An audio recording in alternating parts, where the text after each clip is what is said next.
Where the Heart Belongs. Episode 1. Beneath the Oak Tree. The town of Rose Hill bloomed with quiet charm, cobblestone paths, whispering trees, and flower beds that overflowed in spring. In the middle of it all stood a grand estate on the hill, known by everyone, respected by many, and feared by some, the Sinclair estate. But just beyond the town square, nestled behind a modest row of shops, sat a small flower shop called Wild Petals, owned by the Bennett family, and it was there, among the scent of lilacs and lavender, that a love story began. Vicky Bennett had soil under her fingernails and sunlight in her eyes. She wasn't raised with riches, but she had something money couldn't buy: warmth. The kind that lingered in her laughter and echoed in the way she spoke to roses like they were old friends. She was 12 when she first met James Sinclair. He was chasing a stray puppy through the town square, hair tousled, shoes muddy, his silk shirt torn at the collar. Vicky, holding a basket of marigolds, looked up just in time to see the boy crash into a fruit stand and send apples tumbling in all directions. Instead of being angry,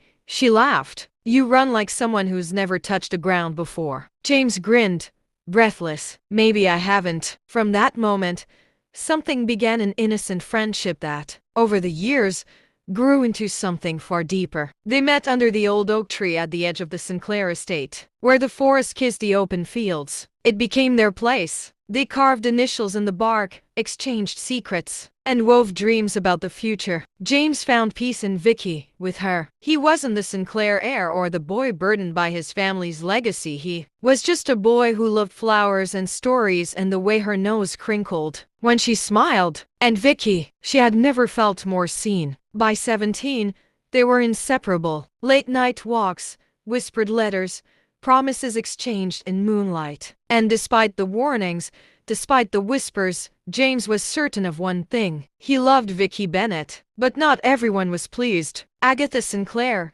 James's mother, watched from a distance. Regal, composed, and cold as winter, she carried the Sinclair name like a sword. To her, status was sacred, and Vicky, with her calloused hands and humble roots, was a stain she could not allow. "She is not one of us," Agatha said sharply one evening, her voice like cut glass. "And she never will be." But James stood tall. "I love her." Agatha narrowed her eyes, then prepared to lose everything. James didn't blink. "Then I will." The day he asked Vicky to marry him, they were both 21. No grand announcements, no diamond rings or champagne toasts. Just a simple promise beneath the oak tree, sealed with a kiss and tears in their eyes. And though the world around them threatened to tear them apart, in that moment, under the golden light of a setting sun, they believed love would be enough. To be continued.